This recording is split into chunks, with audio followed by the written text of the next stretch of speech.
Nesse bloco de espiritualidade, do cultivo das disciplinas de espiritualidade, nós já falamos, a base do capítulo 6, o versículo 5, que não devemos orar como os religiosos oram, porque eles, em geral, se utilizam da oração para publicidade pessoal. Isso está no capítulo 5, no capítulo 6, no versículo 5.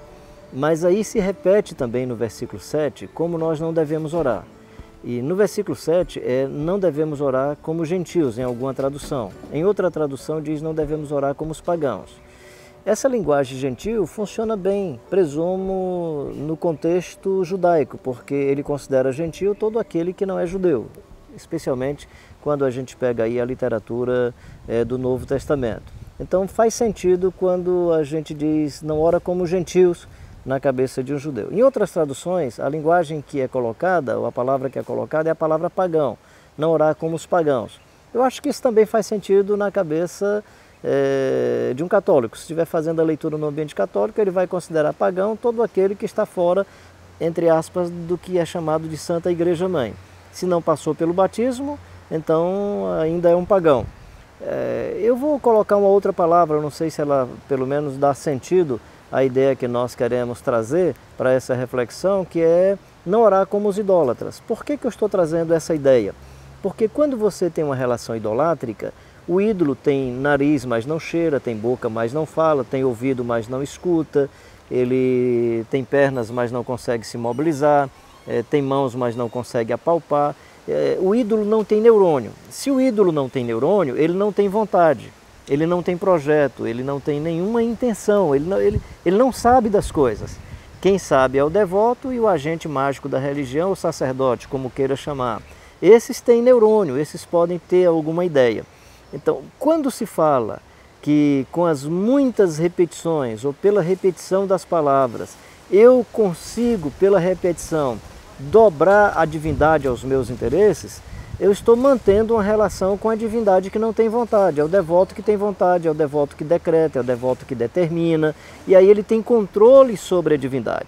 Então, quando Jesus diz assim, não ore como os gentios, em outras traduções, não ore como os pagãos, ou como nós estamos dizendo aqui, não ore como os idólatras, o que eu estou querendo dizer para você é, não ore com a concepção de que você do lado de cá é soberano e a divindade do outro lado é limitada, não tem vontade e não tem domínio sobre as coisas. Na relação dos filhos e filhas de Deus com o Deus revelado no Jesus Cristo de Nazaré, as coisas são diferentes. Deus é soberano, Deus tem vontade e nós precisamos seguir a vontade de Deus. Há poucos dias eu estava ouvindo uma senhora dizendo que nós não precisamos orar segundo a vontade de Deus, nós temos que orar primeiro pela nossa vontade. Segundo ela, olha que critério hermenêutico interessante que ela trouxe, né?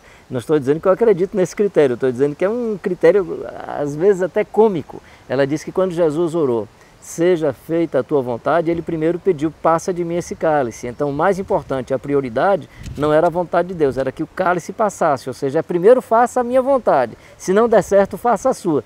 Eu achei aquilo estranho demais, pelo menos para a minha compreensão e para o meu entendimento do Evangelho. O que Jesus está dizendo para nós é que nós nos relacionamos com um Deus soberano, que conhece todas as coisas, e nós não temos nenhuma técnica que possa dobrar Deus aos nossos interesses. No caso do texto específico, qual era a técnica? Era a técnica da repetição das palavras. Quem sabe você é de um mundo religioso que não usa a técnica da repetição das palavras, mas acredita que tem uma frase mágica, um jeito mágico de que você fazendo esse jeito mágico, Deus dobra-se aos seus interesses. O que Jesus está dizendo para nós é, não ora como os idólatras, porque eles têm um lastro religioso e eles têm uma percepção na relação com a divindade que eles, devotos, que eles, idólatras, conseguem domar as suas divindades para os seus interesses. Com Deus eterno é diferente. Deus é soberano, Senhor de todas as coisas, e à semelhança de Jesus nós temos que orar, Pai nosso que estás nos céus, santificado seja o teu nome, venha o teu reino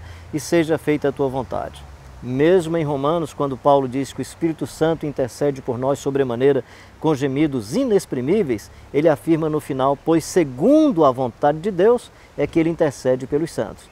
Então, o que Jesus está nos ensinando é: não dá para a gente se relacionar com Deus com a concepção de que nós temos algum instrumento nas mãos de manipulação de Deus para atender os nossos interesses, até porque Deus conhece todas as coisas, Deus sabe de todas as coisas, e nós queremos, como criança, chegar aos braços de Deus sossegados e tranquilos, reconhecendo que Ele, pela sua bondade, pela sua graça e pelo seu amor, nos atende. Que Deus abençoe a sua vida e a sua atitude de oração e os seus processos de oração seja, acima de tudo, para comunhão, intimidade e profunda amizade com o Pai Celestial. Que Deus abençoe a sua vida de oração, gerando essa implicação de comunhão e amizade com o Pai Celestial.